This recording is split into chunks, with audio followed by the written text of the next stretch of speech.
this is an insane lyric to write when you're 14 or even when you're 21. You guys wrote Bad Guy. I didn't. Well, yes. Did she write this or you? Let's find out. So you're a tough guy, like it really rough guy, just can't get enough guy, chest always so puffed guy. Yeah. It's a badass song. These are badass lyrics. Such a fun song to write. We were just having fun. I'm that bad type, make your mama sad type, make your girlfriend mad tight. Right. Which is kind of sexual. Yeah, I mean tight like in the like or uptight. Yeah, it's like yes. I mean it could be taken either way. And then the last line, might seduce your dad type. Wow, funny, right? Great. Like so bad. Yeah, that was like vulgar Dr. Seuss. Like super fun to write. Yeah. And where does she get that from? Where you guys just... We were just going one for one on that. We were just like, what's the next? Like, we were just like, you know, like if you and I were sitting here coming up with the next line in that sequence. Can we go up with a song? This is my one... I think that's why I put the piano here today, is because it's like... Let's write a song. Yeah, no, that was so fun to make. Cool, split the publishing 50-50 or... Wow, that's how it works. Yeah. You know when people say that the money is all in the... You don't have to give me figures, but when they say the money is all in the publishing in music, what does that mean? Don't you get paid like two ways or something? You get paid for the writing and the recording or something? The money's not in touring. It's not. Not if you want to pay your crew well and put on a good show. Well, we went and saw Harry Styles last week. Right. I surprised Jess for whatever, and for a video. What was it? Oh, for a video. A reaction. Yeah, a reaction. Was it your birthday or something? Not even. Great reaction. Cool. He puts on a great show. It was an awesome show, but we were trying to put together how much money if he played the Forum 19 times, right? What is that? How much is that a night? Well, so here's the deal, right? This is I don't know any of the specifics on Harry, so right. I can't guarantee this, but like when you hear so like multiple nights in the same place, generally advantageous financially because you're not having to tear down and set up. Yep. If you're doing what Harry's doing, which is like so many shows, you can't do them every night consecutively because you'll die. Like your voice will give out. And so you do like 2 on, 1 off, 2 on, 1 off. The Forum's a venue, so they're putting other shows in. So they're still having to tear down his show, take it out of the venue, and then rebuild it like every couple days, which is so much work for them. So it's like it's the nicest for Harry, who doesn't have to travel around. He's like in LA doing all these shows, and he's done he did Chicago, Texas. I think what did he do? Austin or MSG, but in Texas he did like some city. I forget which one. Anyway, so it's like nice for him because he gets these kind of residencies, but they still do have to tear it down and put it back. So go back to what you were saying. The money is not in touring.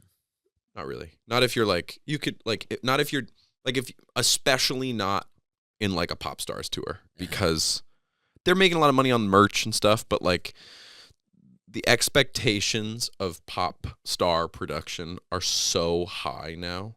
I mean, Harry Styles is like a good example. He's in the round. He's got like the screens all around him. He's got the Ace band, whatever, and then you go on to like somebody like The Weeknd who's playing these arenas with like flames and 45 dancers and all this insane stuff and a huge band. It's like it's just really expensive to put on a show like that. And then there's just fucking travel costs are insane right now. Like, you know, transport costs, literally flying your crew everywhere. It's like just a fortune. And we know that there's no money in the downloading. Obviously anymore. There's totally money in Spotify and stuff. Yeah, I mean, there's not money. There's not like cocaine in the 80s money. You know what I mean? Like when you talk to like moguls from the 80s, they're like it's grotesque. You know what I mean? They're like, my car was gold. Like my car shot gasoline out the back. It was propelled off a jet of gasoline.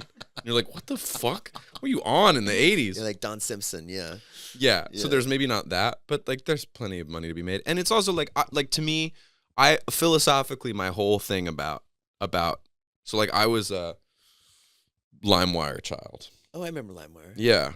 And I was a uTorrent child. And what child? uTorrent. uTorrent, yeah. For music. And you know why? Because it was so easy. It was like, you know, you press a button and you're like, oh, the entire Led Zeppelin catalog is like suddenly on your iPod. And I remember when Spotify's beta came out in 2011, I remember being like, this is way easier. Like, this is so much easier than torrenting music. Yeah.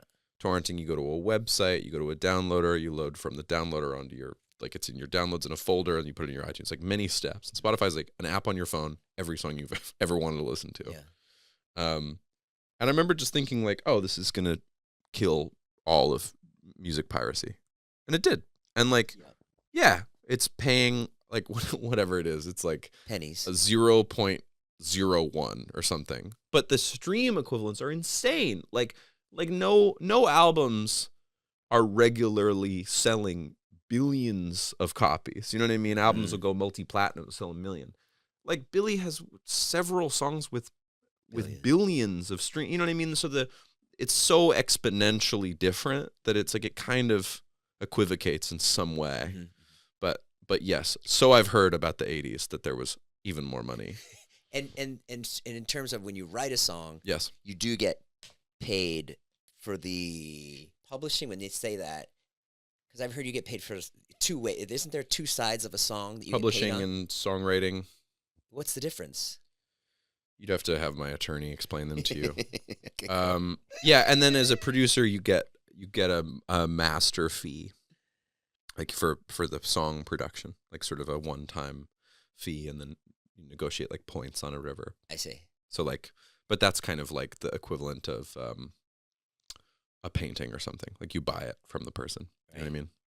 And so, what are you doing like right now? Like, through the holidays, you're going on tour again. You're going to be gone. You're going to Australia, right? Yeah. So right now we're in the first. I'd say we're in the first third of making Billie's 3rd album, which is really fun. I read that today that you're making that. Yeah, she went public with it.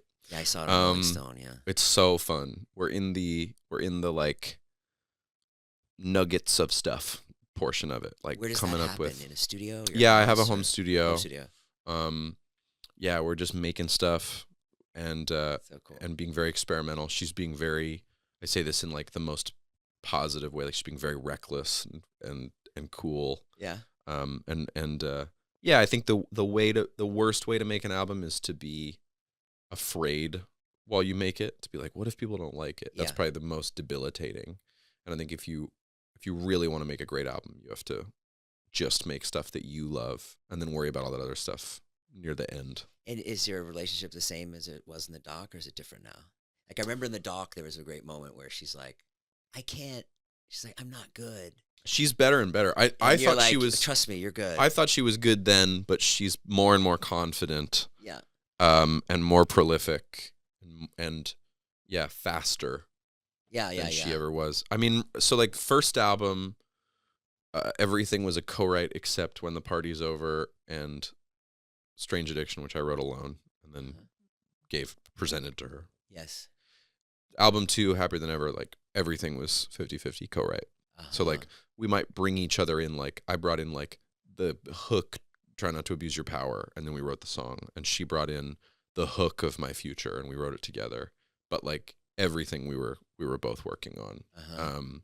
You can tell that when you listen to it. When you listen to the first album, you're like, oh, these guys have a crazy new sound that I've never heard before. Yeah. And then you go to the second album, and you're like, way evolved. Oh shit, they've mastered it. That's very so sweet. They've mastered the sound. So sweet of the first album, and it was really very shows. important to not try to remake the first record too. To like make a very different album. So the third album, seems to so far be super collaborative, and to be honest, like I think we're on this album or the next album, there'll probably be songs that she writes without me, and I hopefully get to produce them. But like, she's a bigger and bigger force as a writer, in my opinion, which is super sick.